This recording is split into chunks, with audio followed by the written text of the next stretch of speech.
네, 귀한 찬양 감사를 드립니다. 우리 주님 이 땅에 오셨습니다. 주님께서 우리를 살리시기 위해 이 땅에 오셨습니다. 생명으로 빛으로 오셨습니다.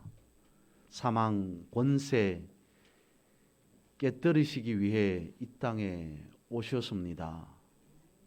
인간의 우리의 몸을 입고 주님 이 땅에 오셨습니다. 성탄절 즈음하여 가장 많이 들을 수 있는 말이 조금 전에 드렸던 이 말이지 않을까 싶습니다. 하늘 가장 귀한 보좌를 버리고 주님께서 인간의 우리와 같은 몸을 입고 오신 이유는 무엇이겠습니까? 한마디로 말한다면 해방입니다. 나라를 독립시키는 그런 용어처럼 들릴지는 모르겠으나 주님 이 땅에 무엇하러 오셨습니까? 라고 하는 그 질문에 한마디로 답한다면 해방이라는 겁니다. 요한복음 8장 36절에서 이와 같이 말씀하고 있습니다. 그러므로 아들이 너희를 자유롭게 하면 너희가 참으로 자유로우리라. 아멘. 참 자유를 주시기 위해 주님 이 땅에 오셨다라고 말씀하십니다. 그렇다면 주님 오시기 전에는 자유가 없었다는 것이죠. 억압이 있었고 구속이 있었습니다. 어둠이 있었고 죄악이 있었고 전쟁 싸움이 있었습니다. 이 모든 것에서 자유함을 주시기 위해 해방시켜 주시기 위해 주님께서 오셨다라는 겁니다. 또한 성탄절에 가장 많이 듣는 말씀 한 구절은 이것이겠죠. 지극히 높은 곳에서는 하나님께 영광이요 땅에서는 하나님이 기뻐하신 사람들 중에 평화로다. 예전에는 땅에서는 기뻐하심을 입은 사람들 중에 평화로 되어 있습니다마는 지금은 하나님이 기뻐하신 사람들 중에 평화다라고 말씀하고 있습니다. 성탄절에 가장 많이 들을 수 있는 말이 무엇이라고요? 평화라는 겁니다. 해방이요, 자유요, 평화를 주시기 위해 주님께서 이 땅에 오셨다라고 말씀하고 있습니다. 그러면 어떤 해방, 어떤 자유, 어떤 평화를 주셨다는 걸까요? 먼저 첫 번째는 주님께서 이 땅에 오신 목적은 우리의 가난에서 우리의 가난을 해방시켜 주시기 위해 우리의 가난에서 벗어나게 해 주시기 위해 오셨다는 겁니다. 주님께서 이 땅에 오신 이유는 목적은 우리를 부요하게 하시기 위해 오셨다는 겁니다. 그렇지 않습니까? 가난하면 생활하는데 여러 가지 많은 제약이 있을 수밖에 없습니다. 가난하면 제대로 운신할 수 없는 세상이 우리가 살아가는 세상입니다. 마치 감옥과 같이 구속되어집니다. 속박되어집니다. 제대로 무엇을 하고 싶어도 할 수 없는 그런 상태입니다. 그래서 가난은 마치 감옥과 같습니다. 그런데 여러분 생각해 보면 비교해 보면 지금 우리들은 가난하다고 말할 수 없습니다. 예전에 비해서. 옛날과 비교해서 보면 지금 우리는 결코 가난하지 않다라고 생각할 겁니다. 말할 겁니다. 근데 여러분, 주님께서 우리를 부유하게 하시기 위해, 주님께서 우리가 가난에서 벗어난 삶을 살아가기 위해 오셨다라고 말씀하는 이유는 무엇이겠습니까? 예전에도 한번 말씀을 드렸습니다마는, 어릴 때, 그러니까 초등학교 때 제가요, 믿음이 무엇인지를 잘 모를 때, 어릴 때부터 그저 교회에서 살았던 것 같습니다. 특별히 놀이문화가 많지 않았습니다. 친구들이, 사람들이 모이는 곳은 교회입니다. 그래서인지 교회에서 늘상 지내고 살았던 것 같습니다. 특히 지금과 같이 연말 연시 이쯤 되면 아이들은 교회에서 밤을 새기도 합니다. 지금도 엊그제 일처럼 생생하게 기억나는 것 중에 하나가 이겁니다. 성탄절이 되면, 연말 연시가 되면 아이들이 교회에 모여서 연극을, 성극을 연습한다 등등 모이게 되죠. 그러면서 우리도 그때 당시에 초등학생이 무엇을 알겠습니까마는, 우리도 어른들과 같이 철야 기도를 하자라고들 합니다. 초등학생, 초등학교 아이들이 무슨 철야 기도를 하겠습니까? 어른 흉내를 내고 싶어 하는 거였겠죠. 함께 모여 있다가 떠들고 놀다가 지쳐서 교회 마룻바닥에 그대로 잠을 잡니다. 아이들이 떠드는 소리에도 당시에 뚜렷하게 기억하는 것은, 어른들은 그 차가운 마룻바닥에서 기도했습니다.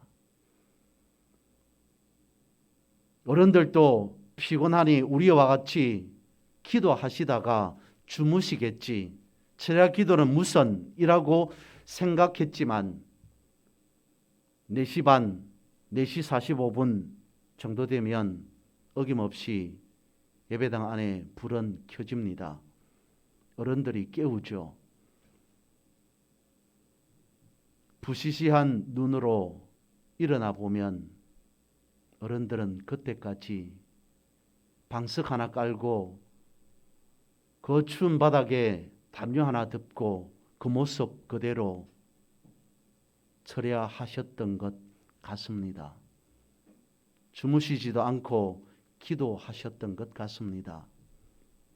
그런 모습이 가끔씩 지금도 생생하게 기억납니다. 그때 어른들은 어떤 기도를 드렸던 걸까요? 그때 어른들은 밤새도록 어떤 기도의 제목으로 주님 앞에 기도하며 부르짖었을까요?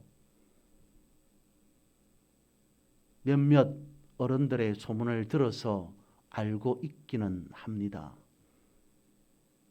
남편이 교회 가는 걸 그렇게 싫어합니다. 교회 가면 쌀이 나오냐, 밥이 나오냐, 매일같이 밤마다 그렇게 교회에 가려고 하느냐, 도대체 교회에는 무엇이 있느냐. 남편으로부터 쉽게 말씀을 드려서 그 이야기지, 그보다 훨씬 더한 이야기를 듣겠죠. 남편으로부터 그런 이야기를 들은 권사님이 잠이 올까요? 대충 아이들처럼 성경 몇 구절 읽다가 제대로 하지 못하는 기도하다가 주무시게 된 걸까요? 아니요. 그렇지 않았다는 거죠. 성인이 되어서 생각해 보면 그때 어른들은 정말 믿음에 부유한 자이다. 그런 생각을 하게 됩니다. 가난했습니다. 먹을 것이 없어서, 떼거리가 없어서 남의 집에 바가지 들고 보리쌀 얻으러 다닌 기억이 있습니다. 그런 시절이었습니다. 그런 때였습니다. 하지만 믿음에 있어서만큼은 지금과 비교해 보면 훨씬 더 부유한 시대가 그때가 아닌가 싶습니다. 주님께서 우리의 가난함을 아시고 우리를 부유하게 하시기 위해 부유한 삶을 누리고 살게 하시기 위해 이 땅에 오셨다라고 말씀하십니다. 비교해 보면, 생각해 보면 지금 시대는 훨씬 더 지식이 충만한 시대입니다. 그런데 진리엔 가난한 시대인 것 같습니다. 생각해 보면, 비교해 보면 지금은 훨씬 더 마음적으로는 즐거운 시대인 것 같습니다. 쾌락에 있어서는 그 어떤 때보다도 훨씬 차고 넘치는 것 같습니다. 그러나 영적인 기쁨, 즐거움에 있어서는 가난하지 않을까 싶습니다. 성경이 이와 같이 말씀하고 있습니다. 고린도후서 8장 9절입니다. 우리 주 예수 그리스도의 은혜를 너희가 알거니와 부요하신 이로써 너희를 위하여 가난하게 되심은 그의 가난함으로 말미암아 너희를 부요하게 하려 하심이라. 요한 3서 1장 2절은 말씀합니다. 사랑하는 자여 내 영혼이 잘됨 같이 내가 범사에 잘되고 강건하기를 내가 간구하노라. 빌립보서 4장 11절에서도 말씀하고 있습니다. 내가 궁핍함으로 말하는 것이 아니라 어떠한 형편이든지 나는 자족하기를 배웠노니. 우리가 범사에 잘되고 강건하기를 간구하노라. 아시죠? 범사가 무엇인지.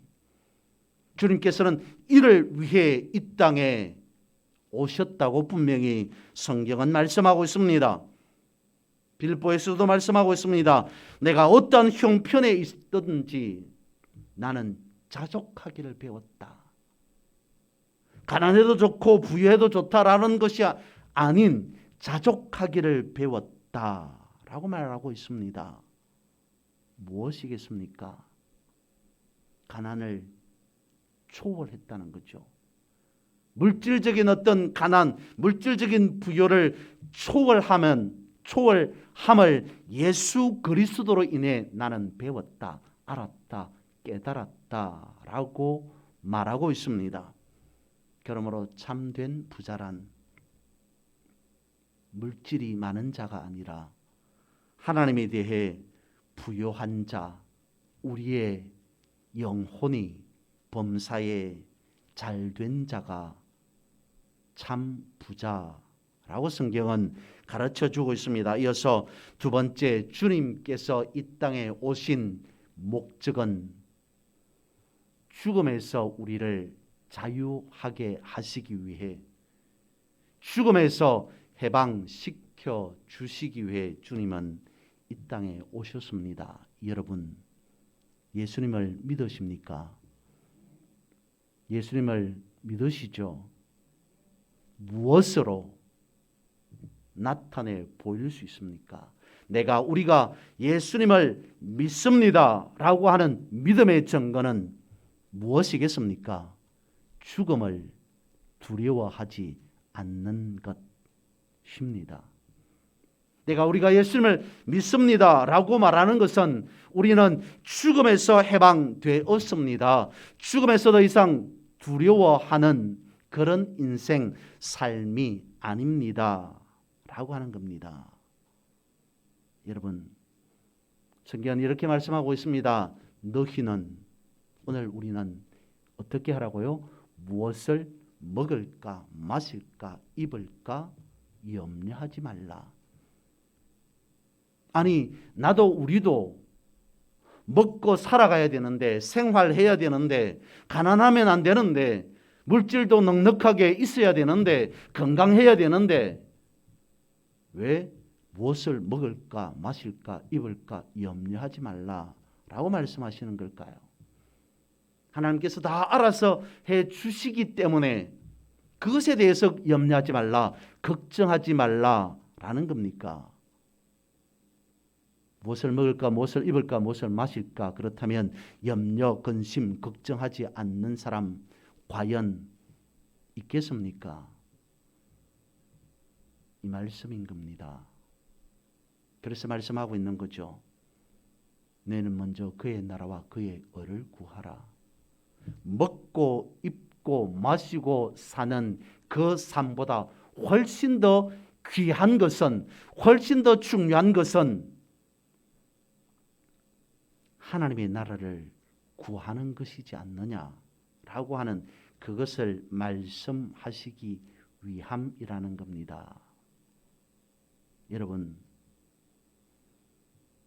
나는 어떻게 살까라는 측면에서 나는 살아간다, 나는 산다 라고 하는 사람은 매우 불안한 삶을 살 수밖에 없습니다.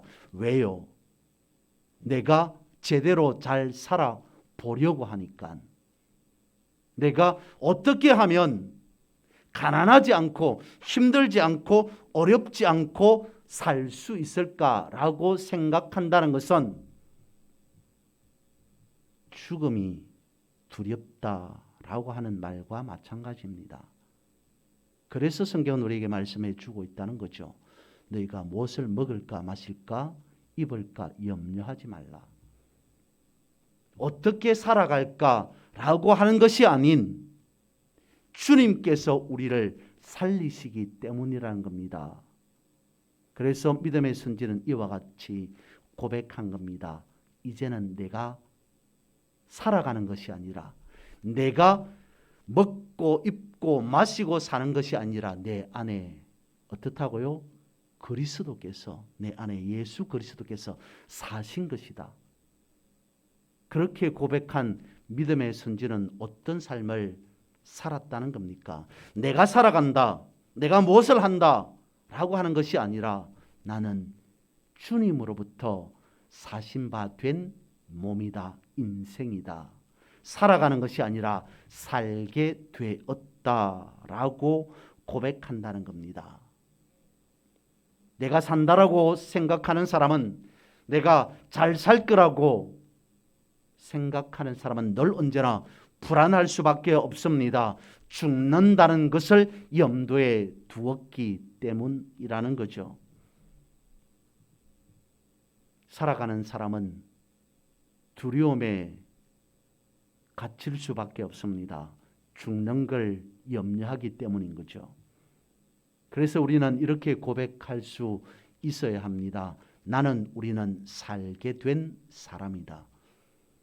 살아가는 자가 아닌 살게 된 자다라고 고백하면 자유함을 누릴 수 있습니다. 살게 하신 주님을 믿고 살아갈 수 있게 된다는 것입니다. 고린도전서 15장 54절은 말씀하고 있습니다.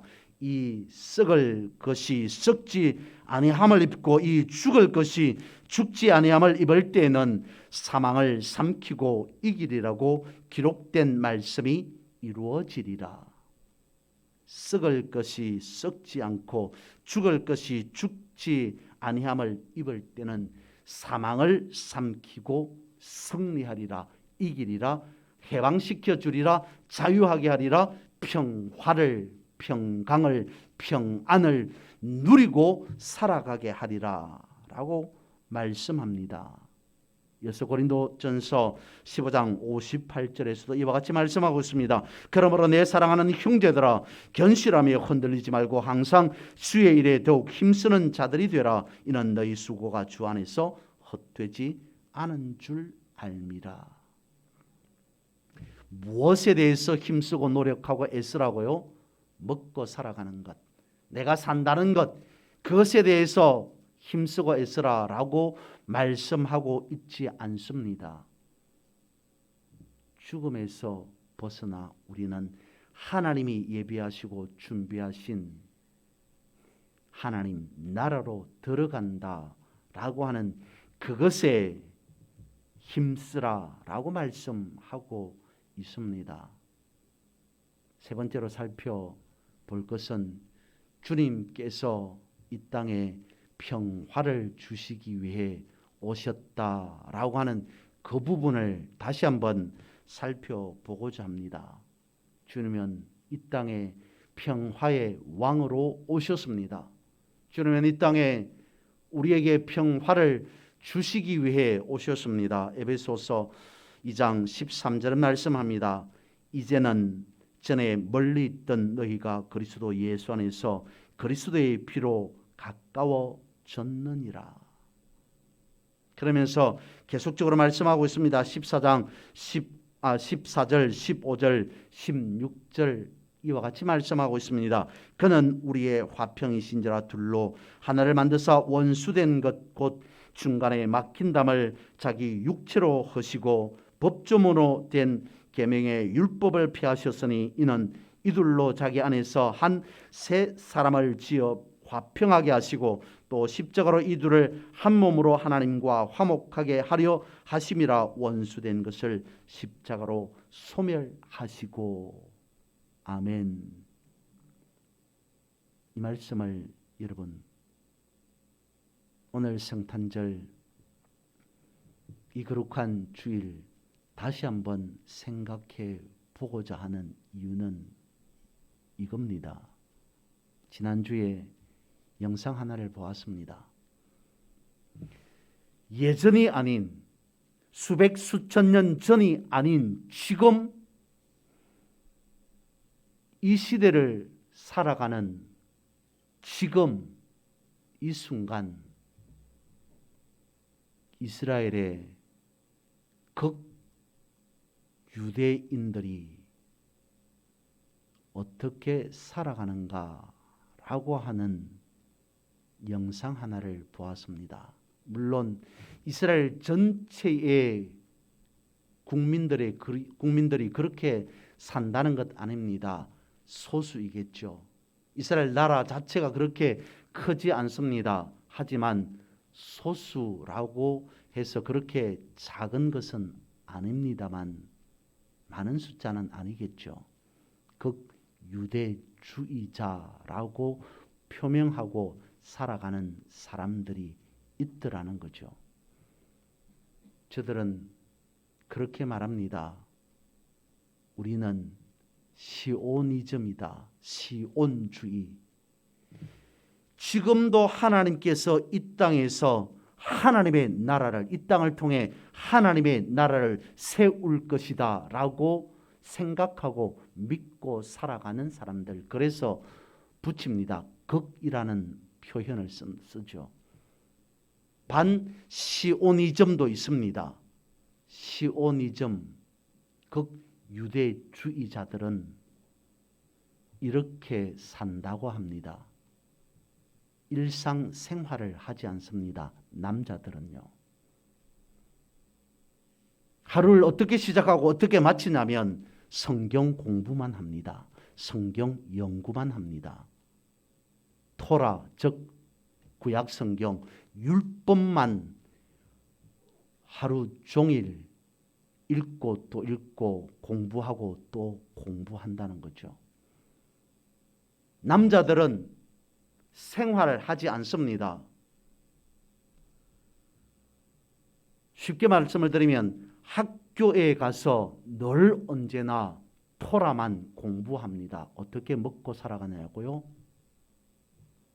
아내가 생활 전체를 책임진답니다. 생계를 책임지는 사람은 여성이라는 거죠. 남녀 구분이 뚜렷합니다. 구약 성경에 되어 있잖아요. 남자가 어떻게 감히 세상에 나가서 돈을 벌어 경제 생활을 해? 그럴 수 없답니다. 그렇게 여기고 살아간다는 거죠. 그래서 토라만 항상 공부를 하게 된답니다. 신문 보지 않는답니다. 없답니다. 그 안에서는요. TV 없습니다. 심지어는 스마트폰은 우상이다 라고 여긴답니다. ABCD 이 지구상에 있는 모든 사람들이 다 알 것 같은 영어 알파벳 당연히 모른답니다. 왜요? 토라만 연구하고 공부하니까요. 사회생활, 직장생활, 경제생활 하지 않으니까요. 철저하게 랍비 중심으로 저들은 평생을 살아갑니다. 입는 옷에서부터 복장에서부터 머리로부터 수염을 기르고 깎는 것에서부터 다 구별된 삶을 살아간답니다. 스마트폰은 죄악과 연결되는 우상이기에 금지합니다. 그래서 랍비가 제작한 말 그대로 전화만 할 수 있는 그 전화기를 들고 다닐 수 있답니다. 아직까지도 저들은 메시아를 기다리고 있다는 거죠. 오늘 본문은 성경은 우리에게 분명히 말씀하고 있습니다. 이제는 전에 멀리 있던 너희가 그리스도 예수 안에서 그리스도의 피로 가까워졌느니라. 이들로 자기 안에서 한 새 사람을 지어 화평하게 하시고 또 십자가로 이들을 한 몸으로 하나님과 화목하게 하려 하심이라 라고 분명하게 말씀하고 있음에도 저들은 그것을 용납하고 있지 않습니다. 받아들이고 있지 않습니다. 믿고 있지 않다는 겁니다. 여전히 구약시대에 그대로 갇혀 있습니다. 억압되어 있습니다. 해방되지 않았다고 여기고 있습니다. 자유함을 누리고 있지 못합니다. 구속되어 있습니다. 억압되어 있습니다. 주님께서는 이 모든 것을 깨뜨리시고 평화를 주시기 위해 이 땅에 오셨다라고 분명하게 말씀하고 계심에도 불구하고 몇몇 사람들은 무리들은 그것을 여전히 인지하고 있지 않다는 아픈 현실 속에 있습니다. 그래서 성경은 또 이렇게 말씀하고 있습니다. 주의 성령이 내게 임하셨으니 이는 가난한 자에게 복음을 전하게 하시려고 내게 기름을 부으시고 나를 보내사 포로된 자에게 자유를 눈먼 자에게 다시 보게 함을 전파하며 눌린 자를 자유롭게 하고 거듭 말씀하고 있습니다. 자유케 하리라. 해방을 선포하리라. 가난한 자를 부유하게 하리라. 평화를 주리라 라고 말씀하고 있습니다. 요한복음 1장, 요한복음 15장 11절에서도 말씀하고 있습니다. 내 기쁨이 너희 안에 있어 너희 기쁨을 충만하게 하려 함이라. 그리스도의 평강이 너희 마음을 주장하게 하라. 너희는 평강을 위하여 한 몸으로 부르심을 받았나니 너희는 또한 감사하는 자가 되라. 주님께서 이 땅에 해방을 주시기 위해, 평화를 주시기 위해, 자유를 주시기 위해 어떻게 오셨는지를 성경 구절을 통해서 쭉 살펴보았습니다. 말씀을 드렸습니다. 그리고 빌립보서 4장 4절에서는 이와 같이 말씀하고 있습니다. 주 안에서 항상 기뻐하라. 내가 다시 말하노니 기뻐하라. 왜 그렇습니까? 우리가 해방되었으니까요. 자유함을 누리게 되었으니까요. 평강의 왕, 평화의 왕을 우리가 섬기며 모시며 이 땅에 오셨으니까요. 그런데 여기서 가장 중요한 것은 무엇입니까? 기뻐하라. 내가 다시 말하노니 기뻐하라. 늘 기뻐하라. 범사에 기뻐하라. 항상 기뻐하라. 라고 하는 그 말씀 중에서 가장 중요한 것은요, 주 안에서입니다. 주 밖에서 세상 속에서 기뻐하라 감사하라가 아닌 주 안에서 항상 기뻐하라. 내가 다시 말하노니 주 안에서 항상 기뻐하라.